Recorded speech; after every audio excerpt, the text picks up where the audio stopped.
Too bad she won't live. But then again, who does?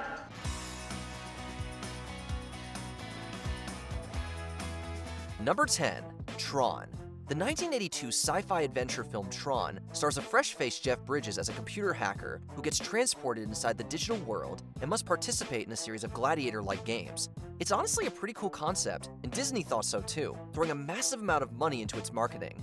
Unfortunately, Tron's $50 million haul was a major disappointment. Of course, if you think of the payments as an annuity over the years, the cost is really quite minimal. Yeah, that's great. It may have taken 28 years, but the House of Mouse gave the property another go-around with Tron Legacy. You look the same. Oh, lots happened, Sam. More than you can imagine. That film fared far better, being highly praised for its visual effects and soundtrack. A standalone follow-up film, Tron Ares, is currently scheduled for release in 2025. Number 9. Donnie Darko. Was Donnie Darko too strange for mass audiences? I can do anything I want.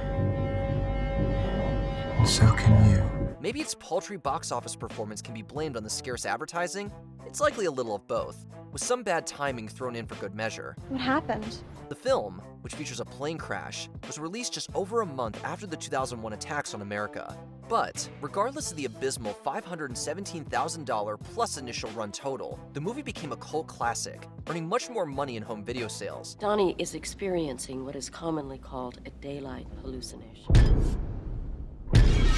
And so, a sequel, S. Darko, followed in 2009, albeit without original writer/director Richard Kelly's involvement. For every action, there is an equal and opposite reaction. I went to high school. Released direct-to-DVD and Blu-ray, S. Darko would go on to be trashed by critics. And eventually, it's just going to grow so big that it'll freeze and die, and then nothing we do will matter at all. Number 8. Highlander.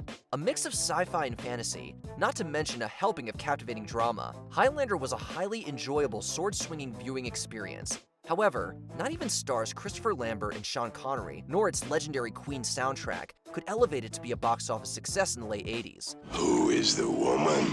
When home video sales showed promise, however, the studio jumped on a sequel. Greetings, Highlander. You cold? Alas, Highlander the Quickening fared far worse, barely making back half its budget. What happened to the McCloud that everyone believed in? That didn't stop this franchise, though, as more sequels followed, and a popular TV series adaptation ran for 6 seasons. You made a mistake. I'm no priest. Attack! See, kids? Never give up! Number 7. Godzilla, King of the Monsters. Godzilla has a storied cinematic legacy, one filled with enormous highs and gigantic lows. However, you may be surprised to know that 2019's Godzilla King of the Monsters was seen as a monster-sized flop. What do those nerds think they're gonna do down there with a bunch of nukes? You ain't hear them, Griffin? They want to bring Godzilla back from the dead. Following the success of a MonsterVerse film, Kong Skull Island 2 years earlier, Godzilla King of the Monsters stomped its way into cinemas, looking to take a bite out of the box office. Even though it raked in $386 million, the movie's bigger budget, estimated at upwards of $200 million, made that total a disappointment.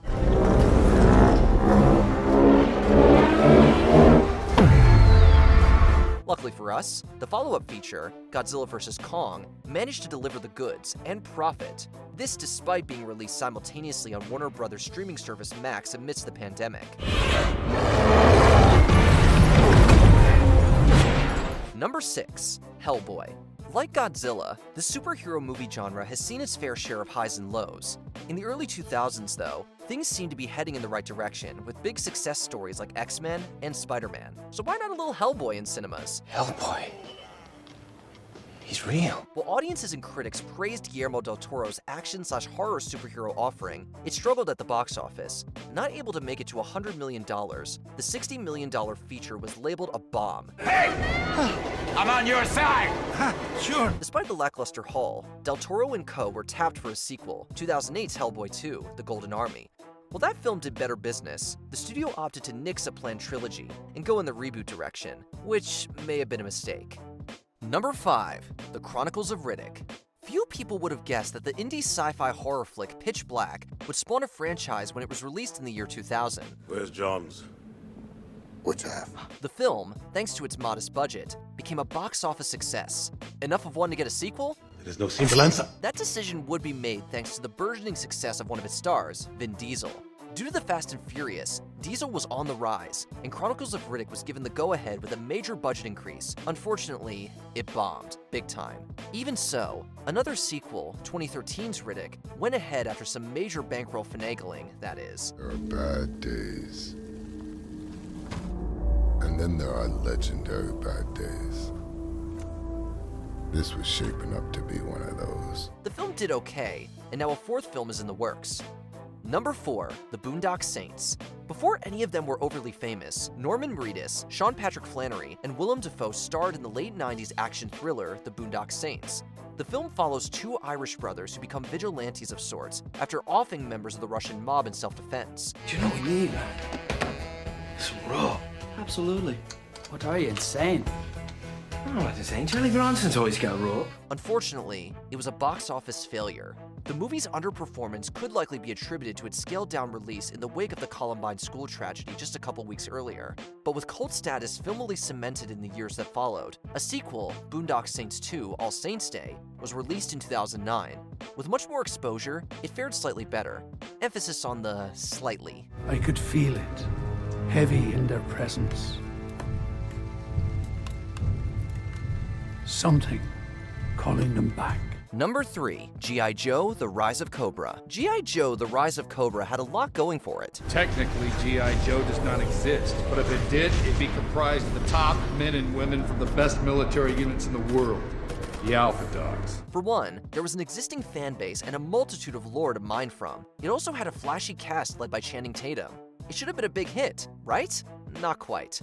With a very hefty budget of $175 million plus, the movie failed to meet the blockbuster benchmark, which is at least doubling the cost to make the film. Well, everybody's sorry about something.